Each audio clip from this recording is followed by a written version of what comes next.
SpongeBob SquarePants, a show we all remember as colourful, funny, and innocent.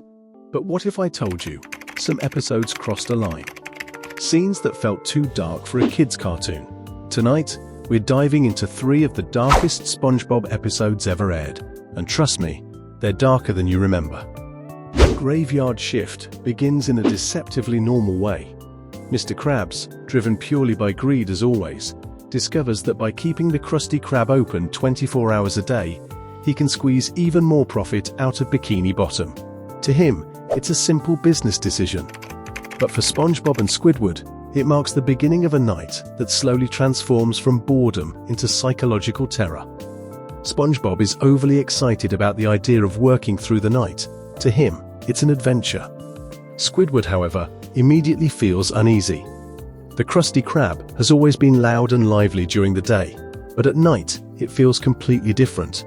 The bright colors seem muted. The walls feel taller. The empty dining area echoes with every small sound. Even the ticking clock feels louder than usual.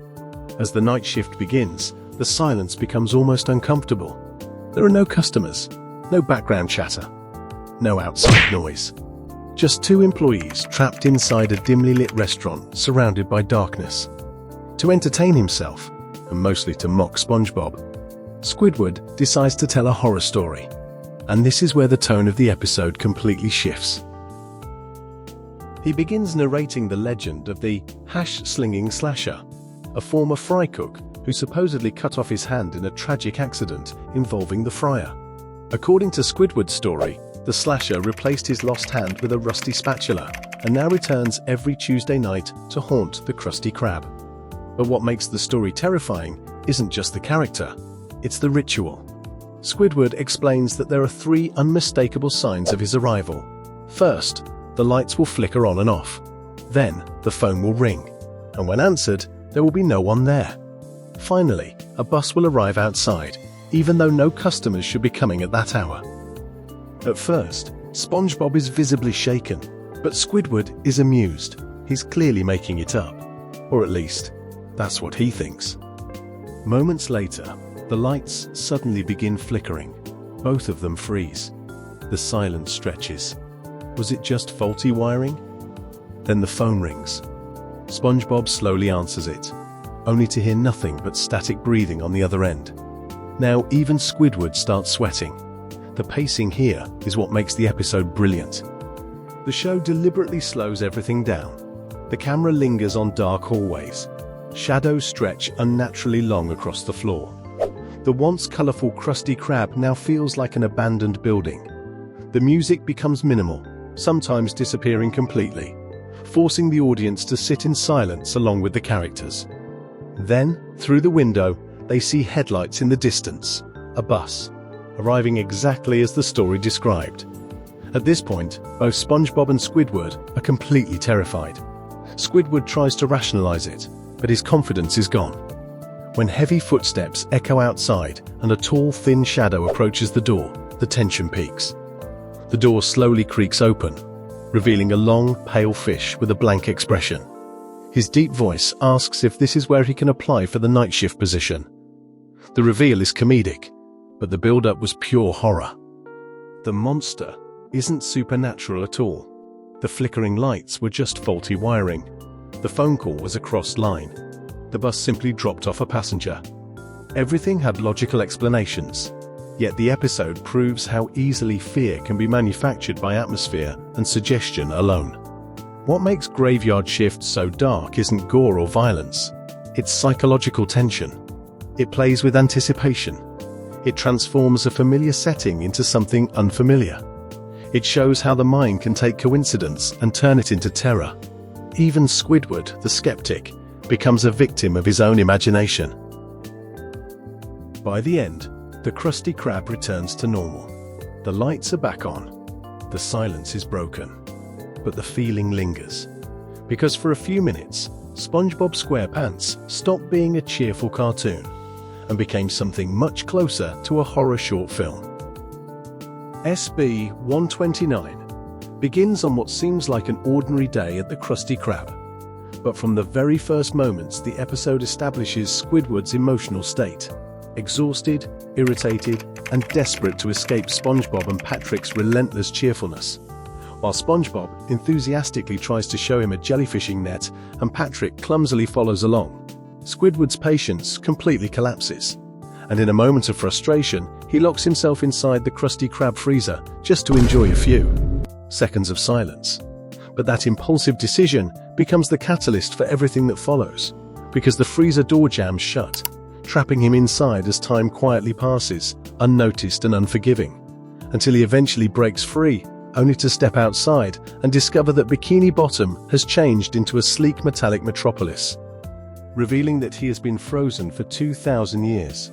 At first, this futuristic world feels almost like a reward for his suffering.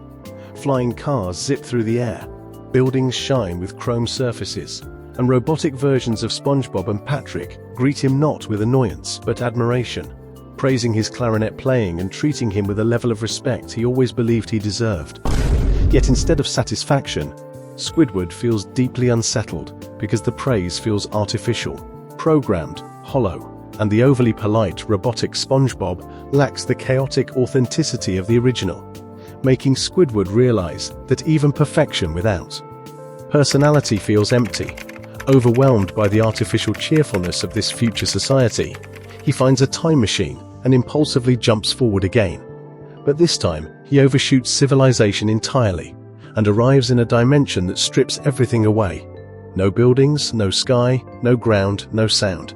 Just an endless white void stretching infinitely in all directions. And this is where the episode shifts from science fiction comedy into pure existential horror. Because for the first time in the series, we witness complete isolation with no music to soften it, no colorful background to distract from it, only Squidward's own breathing and the echo of his voice bouncing back at him, forcing him to confront the terrifying reality of absolute solitude. He laughs at first, believing this is what he always wanted, peace and quiet. But the laughter slowly turns into panic as he realizes there is no one left to acknowledge him, no audience for his art, no irritation to complain about, no validation of his existence, and the silence becomes so overwhelming that he begins screaming just to hear something, anything, even if it's just his own echo repeating endlessly, symbolizing how isolation without connection becomes psychological torture. In desperation, he finds the time machine again and crashes into prehistoric Bikini Bottom, where primitive versions of SpongeBob and Patrick exist as caveman-like creatures, communicating in grunts and chaos. And although this setting returns some comedic energy, it still feels unstable and surreal, emphasizing how out of place Squidward is in every timeline except his own. Eventually, after frantic jumping through time, he returns to the present day, only to find SpongeBob and Patrick still as annoyingly cheerful as ever. But now there's a subtle shift. Squidward doesn't seem as desperate to escape them as before, because after experiencing artificial admiration, infinite loneliness, and prehistoric chaos, he has subconsciously realized that imperfect companionship is better than eternal emptiness, making SB-129 one of the darkest and most psychologically layered episodes in the entire series. Not because of monsters or jump scares, but because it confronts themes of isolation, identity, purpose, and the terrifying possibility of being completely alone in a universe with nothing left to reflect who you are. One course meal begins with what seems like a harmless discovery. Mr. Krabs learns that Plankton has an intense, almost traumatic fear of whales, and instead of ignoring this vulnerability, he immediately sees it as an opportunity for amusement and revenge, revealing one of the darkest aspects of his personality: his willingness to emotionally torture his rival purely for entertainment. He convinces SpongeBob to wear an extremely realistic whale costume and repeatedly scare Plankton, and while SpongeBob believes it's just playful teasing, the prank quickly escalates into something far more disturbing as Plankton becomes convinced that a giant whale is stalking him, watching him, waiting for the perfect moment to devour him, and the episode begins showing his paranoia in increasingly uncomfortable ways. He installs extra locks, trembles at shadows, hears imaginary whale calls in ordinary sounds, and isolates himself inside the chum bucket as the bright colors of Bikini Bottom contrast sharply with his growing psychological collapse. What makes this episode especially unsettling is that unlike other SpongeBob episodes where fear is exaggerated for comedy, here the fear feels prolonged and realistic, as Plankton stops focusing on stealing the Krabby Patty formula and instead focuses solely on survival, losing sleep, shaking uncontrollably, and slowly descending into hopelessness, and the tone becomes heavy as nighttime scenes show him wandering the streets alone under dim lighting, muttering to himself and visibly broken, which builds to one of the most shocking moments in the series when Plankton, believing there is no escape from the whale's wrath, stands in the middle of the road at night with headlights approaching, implying he would rather be run over than continue living in constant terror. A scene that stunned viewers because it crossed into themes of despair and surrender rarely explored in children's animation. Meanwhile, SpongeBob begins noticing the severity of the damage they've caused, and unlike Mr. Krabs, who continues laughing at Plankton's suffering, SpongeBob feels genuine guilt as he realizes the prank has destroyed Plankton emotionally, leading him to confess the truth that there are no whales in Bikini Bottom, and that the entire threat was fabricated.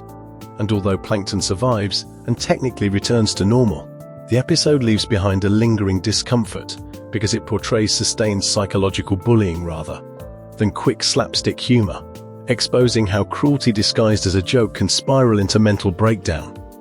What makes One Course Meal arguably the darkest SpongeBob episode isn't supernatural horror or sci-fi isolation, but the realistic depiction of fear being exploited, trust being broken, and a character being pushed to emotional rock bottom purely for someone else's entertainment, turning what should have been light-hearted rivalry into something that feels painfully human and deeply unsettling, which is why many fans still debate it as one of the most controversial and disturbing chapters in the history of the series. So the next time you think of SpongeBob as just a harmless childhood cartoon, remember this. Behind the bright colors of Bikini Bottom, there were moments of horror, loneliness, and emotional cruelty that many fans still talk about today. If you enjoyed this deep dive, don't forget to subscribe, because childhood nostalgia can get much darker than this.